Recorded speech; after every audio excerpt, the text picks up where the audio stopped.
नमस्कार बच्चों, तो कैसे हैं आप? कक्षा 12 के बच्चों के लिए फिर से आज मैं लेकर आई हूँ हिंदी आरोह की एक बहुत अच्छी सी व्याख्या, जिसके कवि हैं रघुपति सहाय यानी फिराक गोरखपुरी। इसकी पहली एक वीडियो मैं बना चुकी हूँ, अगर आपने नहीं देखी है तो पहले आप वहाँ देखें ताकि आप पूरी रुबाइयों से आप समझ सकें कि रुबाइयाँ क्या है, वहाँ पर मैंने विस्तार से समझाया है। डिस्क्रिप्शन बॉक्स में मैं लिंक दे दूँगी और अगर आपको उससे पहले से संबंधित कुछ भी जानकारी चाहिए, तो मुझे कमेंट बॉक्स में कमेंट ज़रूर करें। तो चलिए शुरू करते हैं। इसमें फिराक गोरखपुरी की जो रचना है, उसे मानवीय संबंधों को कवि ने बहुत अच्छे से दिखाया है। माँ की जो क्रियाएँ हैं, अपने बच्चों के लिए क्या-क्या माँ काम करती है, कैसे माँ और बच्चे के संबंध होते हैं, उसके विषय में बताया है।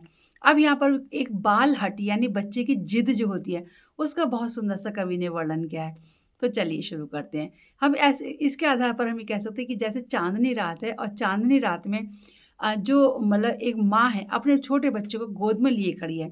अब छोटा बच्चा कितना हो सकता है, ये आप मुझे बताइए, जो बच्चा ज़िद कर रहा है, ज़िद करने लायक है, ठीक है? बच्चे चाँदनी रात हम व्याख्या में कह सकते हैं, कविता में स्पष्ट नहीं है, लेकिन हम अपने शब्दों में कह सकते हैं कि चाँदनी रात है, क्योंकि चाँद तो चाँदनी रात में दिखेगा। चाँदनी रात है और माँ अपने बच्चों को लेकर आँगन में खड़ी है और सुंदर सा चाँद उसको दिख रहा है। तो चंद्रमा को देखकर बच्चा चाँद की ज़िद कर बैठा है कि चाँद यही मुझे चाहिए। अगर इससे संबंधित आपको पुरानी कविता एक और याद आई हो सूरदास जी की, जिसमें भगवान कृष्ण की जिद का वर्णन किया था, मैया मैं तो चंद खिलौना ले हूँ। कितने बच्चों ने ये कविता पढ़ी? जल्दी से मुझे कमेंट्स करके बताइए कि जिन्होंने ये पढ़ी है। तो बच्चे का मन चाँद पर आ गया है और बच्चा चाँद को लेने के लिए रो रहा है, जिद कर रहा है। तो ऐसे में माँ क्या करती है? बच्चों को बहलाना बहुत आसान सा काम है। तो माँ क्या करती है कि माँ एक दर्पण लेती है, दर्पण यानी शीशा। शीशा लेती है और उस चंद्रमा की छवि यानी चंद्रमा की परछाई बच्चों को दिखा देती है और बच्चा शांत हो जाता है। तो यहाँ पर वात्सल्य यानी जहाँ का कवि माता-पिता का संतान के प्रति प्रेम वात्सल्य कहलाता है। तो कवि ने वात्सल्य रस का बहुत सुंदर वर्णन किया है और मानव स्वभाव का वर्णन किया है कि कैसे बच्चा माँ की से जिद करता है और माँ किस तरह से बच्चे को प्यार से उसकी जिद को पूरा कर देती है। ठीक है, अब हम बात करते हैं 5वीं रुबाई की। अब जल्दी से मुझे ये बताइए कि बच्चा किस चीज़ की ज़िद करता है? ठीक है, अब मेरा प्रश्न यहाँ पर है, मुझे कमेंट बॉक्स में इसका उत्तर ज़रूर चाहिए।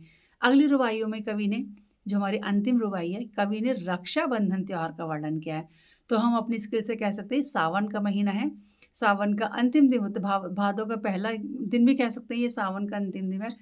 कि सावन भादों का त्योहार होता है कि रक्षाबंधन का दिन है और लगातार आसमान में जब बारिश होती है, तो आसमान में जो बादल के काले-काले बादलों के चमकीले जो लच्छे दिखाई देते हैं, तो हाथों में, भाई के हाथों में बंधी हुई राखियाँ की चमक भी ऐसी ही है, जैसे आसमान में काले-काले बादलों की चमक होती है।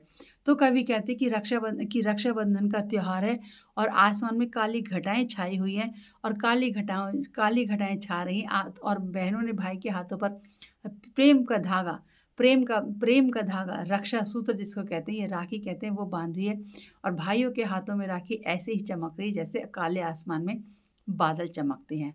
तो ये बहुत आसान से शब्दों में कवि ने मानव हमारे भारतीय समाज के त्योहारों का वर्णन किया है। ठीक है? त्योहारों का वर्णन किया है और बाल सुलभ चेष्टाओं का वर्णन इन रुबाइयों में किया है। तो आपको उम्मीद है कि ये बात आसानी से समझ में आ गई होगी। अगले प्रश्न के लिए या कोई आपकी समस्या हो तो ज़रूर मुझे कमेंट बॉक्स में लिखें। अगली किसी वीडियो के साथ में मैं फिर आपसे मिलूँगी। थैंक्स फॉर वॉचिंग, देखते रहिए और सब लाइक करते रहिए। Thank you.